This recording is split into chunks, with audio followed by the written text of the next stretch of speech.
Depois de muitos anos de negociações, após 25 anos em um marco histórico para a integração econômica global, Mercosul e União Europeia fecharam nesta sexta-feira um acordo de livre comércio. A gente vai entender mais sobre este anúncio que aconteceu durante a cúpula do Mercosul em Montevideo, no Uruguai, com a presença de vários líderes. Agora, conversando comigo, Débora Alfano, com Mário Dias Ferreira, recebemos a professora de Direito Internacional da Universidade de São Paulo, doutora Maristela Basso. Obrigada por atender a Band News FM. Professora, como vai? Tudo bem? Bom dia, eu que agradeço. Bom, a primeira pergunta que fica em relação a essa assinatura é quais serão os impactos aqui para o Brasil, professora?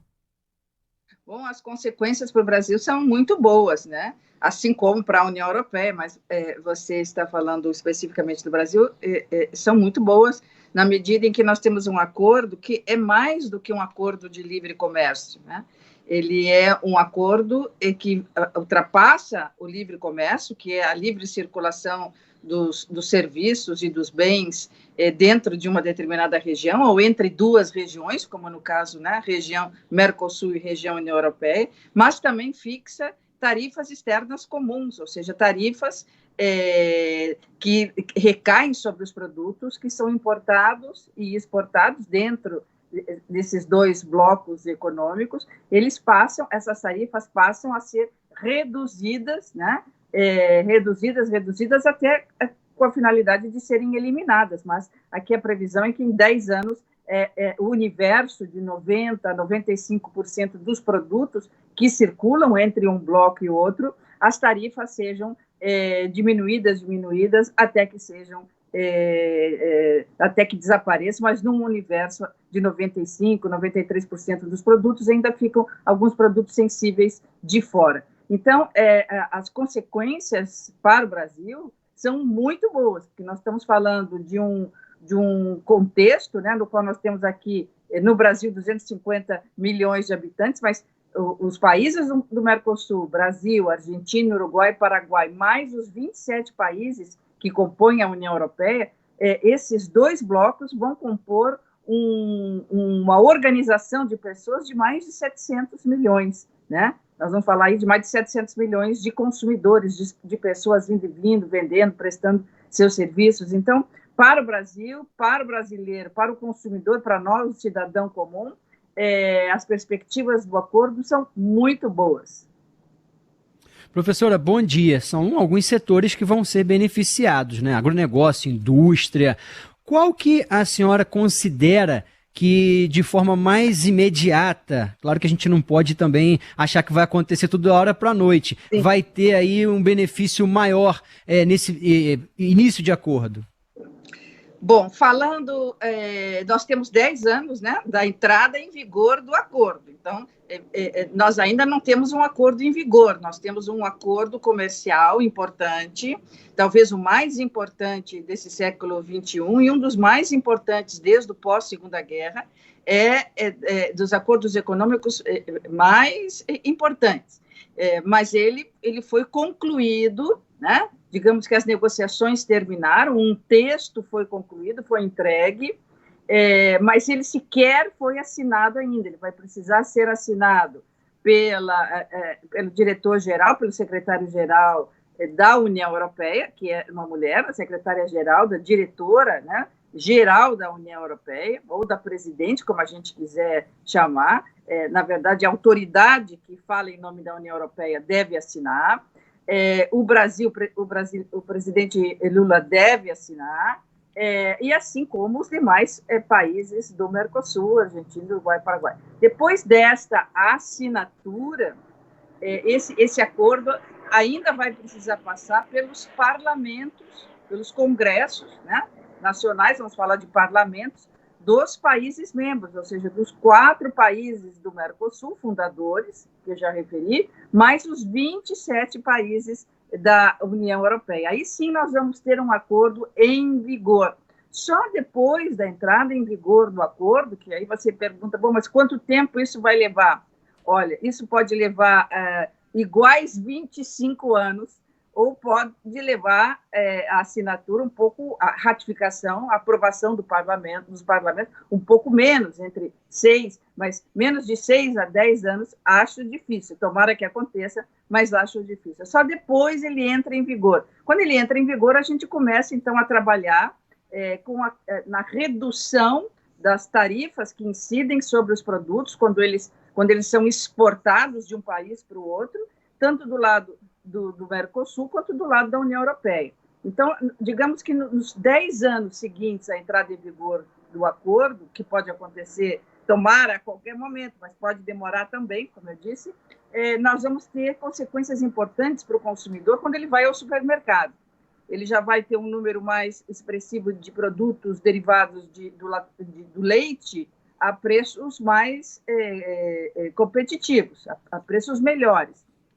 Queijos, leite, tudo que vem de iogurte, tudo que vem do leite. Vamos ter também as frutas que dependem do clima temperado, né? Bom, por exemplo, as frutas secas, ou maçã, pera, kiwi, pêssego. Então, vamos ter também, digamos, um aumento maior do número de produtos. Já vamos sentir isso no supermercado. Mas, numa perspectiva maior, você referiu ao agro, o agro, sem dúvida, vai ter aí um impacto fundamental, tanto na produção, não é? Na produção, como também no que diz respeito à carne lá final. Né? Então, a ave, o suíno, a carne bovina. Então, nós vamos exportar mais, vamos vender mais, e para vender mais, nós vamos ter que produzir mais, e para produzir mais, nós vamos ter que ter melhor maquinário. Para comprar esse melhor maquinário, nós vamos também ter incentivos do acordo. E vamos ter aí que contratar pessoas, então nós vamos ter mais empreendedorismo, nós vamos ter mais pessoas empregadas. Enfim, as consequências são muito boas e isso para eles também, porque essa é uma via de duas mãos. Então, tanto vai sentir as empresas, porque vão receber investimentos, e vão ter acesso à importação e exportação de produtos, peças, maquinários mais baratos, porque as taxas vão ser reduzidas até serem zeradas, né? Isso vai ser muito importante. Aí, com isso, um maior número de gente trabalhando, maior número de empresários começando seus negócios, também pequenos e médios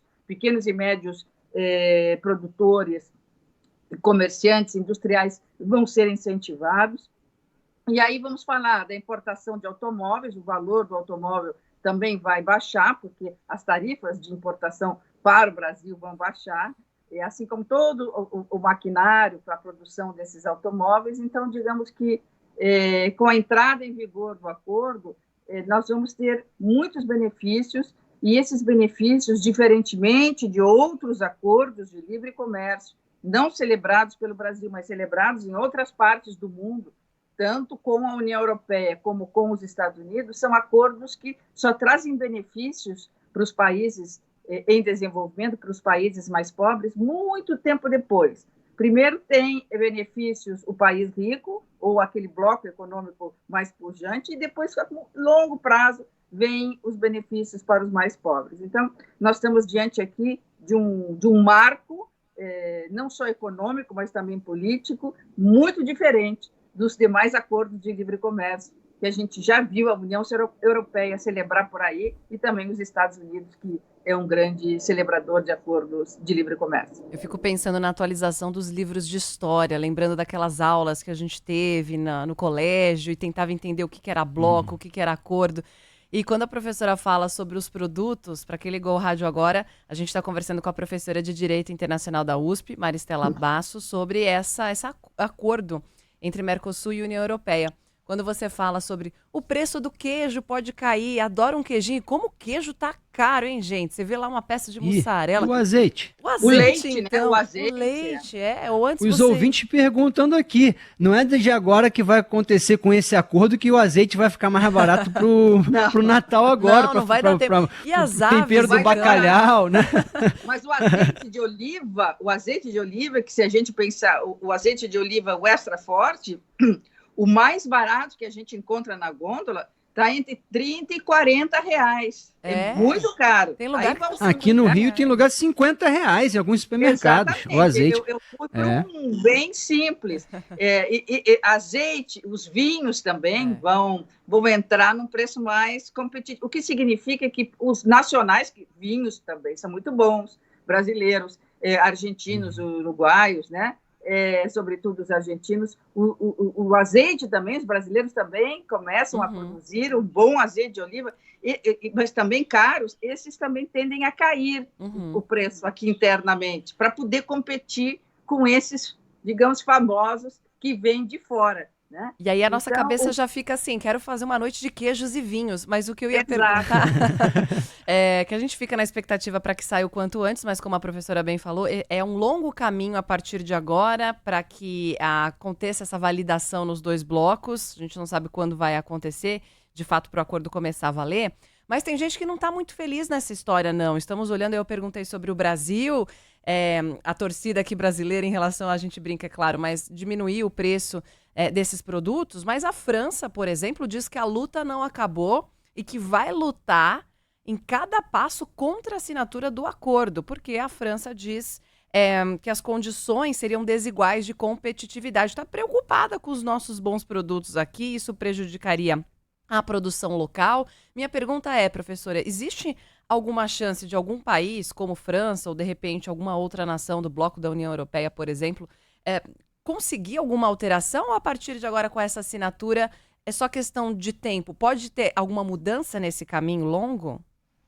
Bom, agora os parlamentos, né, as nações, cada uma, a França não está sozinha nessa oposição. A França chama junto a Itália, que também não está muito contente no aspecto do agronegócio, também na questão dos vinhos, né?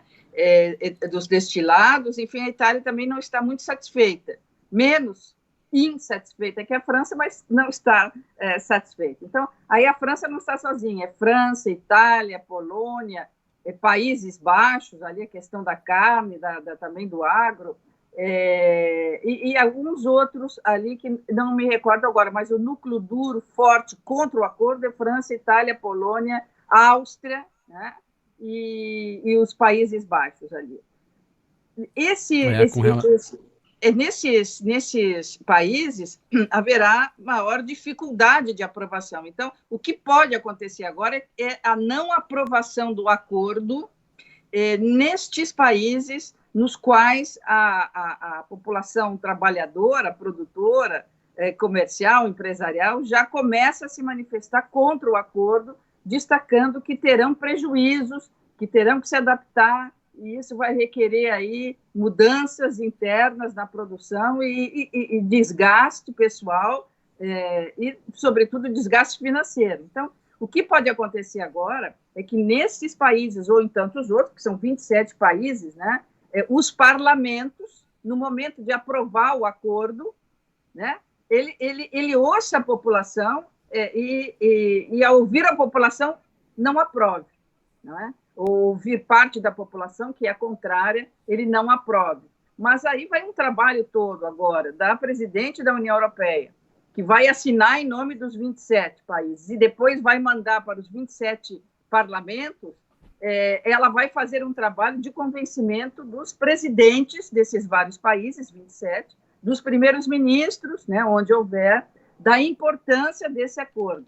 E esses presidentes e esses primeiros ministros, onde houver, como eu disse, farão um trabalho nos seus congressos, nos seus parlamentos, para aprovação. Aí virão as negociações, né, as trocas aí de benefícios também da União Europeia. Olha, Itália, aprove, porque os outros 26 já aprovaram, vão aprovar. Vocês, em troca, vão receber da União Europeia um certo subsídio para uma determinada... Agora começam as negociações, que são, como eu disse, duríssimas, e podem levar outros 25 anos, né? Mas é um trabalho, digamos, que fará presidente e aqueles presidentes da União Europeia que se seguirão, no sentido de trabalhar junto com os presidentes e primeiros ministros, que, por sua vez, trabalharão com os parlamentos. E aí, sim, nós teremos uma aprovação. Aqui também no Brasil, Argentina, Uruguai e Paraguai, os nossos presidentes vão trabalhar também para aprovação. Então, assim, vamos ver aí um esforço enorme. Mas o que é muito especial nesse marco histórico, né, não é só um acordo comercial, nós estamos falando de um marco histórico que num século XXI, no qual nós estamos vendo a desglobalização, né, digamos, uma certa desidratação do multilateralismo, né, um certo arrefecimento, os países voltando para querer ser grandes sozinhos novamente. No momento que nós estamos vendo os países voltarem, procurarem um isolamento, nós estamos vendo União Europeia e Mercosul dizendo, olha, não vamos para o isolamento, pelo contrário, nós vamos para a cooperação, nós vamos para a integração. Isso é muito importante, serve como um oxigênio para que se continue na globalização, se continue no multilateralismo, se continue trabalhando para que a gente tenha uma única nação, né? Que o mundo seja, aí o planeta seja uma única nação. Eu ia só fazer um complemento quando falou em presidentes, em resistência. Eu lembro que o Macron veio aqui no Rio no G20, correu na praia, foi ovacionado, Eduardo Paes prefeito lado a lado, Lula, e depois essa questão aí do Carrefour, dos franceses, da carne, essa polêmica toda que também causou aí uma certa saia justa, e é o que a senhora estava falando aí, a Débora também estava destacando ao falar da França, de outros países. Não vai ser assim tão fácil, né? E esse tempo até que esse acordo seja selado, e mesmo assim com algumas arestas, isso aí, obviamente, a gente vai ter que acompanhar os próximos capítulos, né? Sim, e não é uma lua de mel, né? A gente pensa assim, mas surgiu um problema, o Carrefour disse tal coisa, o Casino também, agora... Esses problemas são comuns numa relação comercial, numa relação diplomática, numa relação internacional, os problemas aparecem, não é? A própria construção da União Europeia, que começou nos anos 50 do século XX, né, com a Comunidade Europeia do Carvão e do Aço, depois a Comunidade Europeia da Energia Atômica, depois a Comunidade Econômica Europeia e hoje a União Europeia, desde os anos 50, não foi um trabalho de lua de mel entre esses países membros. Houve muita dificuldade, houve muito retrocesso, e vai para trás e volta para frente. O importante é perceber que problemas, eles existem, vão existir sempre, e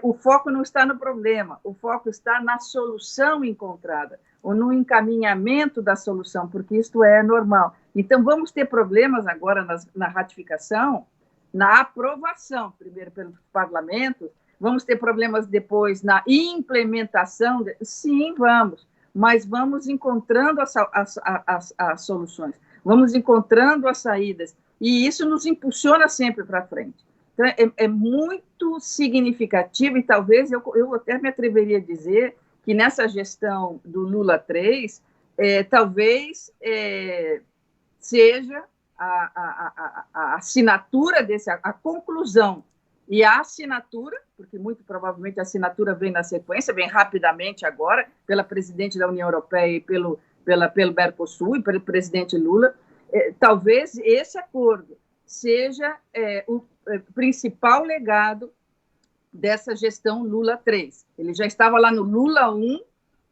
negociando esse acordo, né, que não começou com ele, começou já há mais tempo, em outros governos, mas nesse governo Lula 3, eu me atreveria a dizer, pelo que esse acordo representa econômica, politicamente, e a sinalização que ele dá para o mundo, que se caminha para a desglobalização, né, que caminha para se desarticular e voltar para o isolamento, para as guerras, né, inclusive de disputas de território, talvez seja o principal legado da administração Lula 3.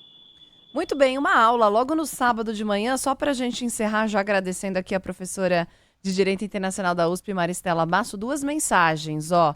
Primeiro, a nossa ouvinte manda um abraço para a professora Maristela, saudades da participação, sempre aprendi muito com a professora, é a Marli Rodrigues, que manda elogios aqui. Muito obrigada, um beijo para você.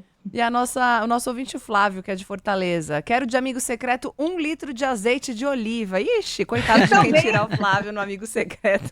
Eu também. Tem azeites de oliva agora feitos no Brasil, Flávio, muito bons. Muito bem. Muito bons. Professora, obrigada pela gentileza de nos atender, sempre de forma muito didática, em pleno sábado de manhã.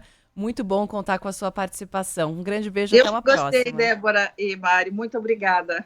Ótimo dia, beijo. bom fim de semana. Beijo. 7 horas.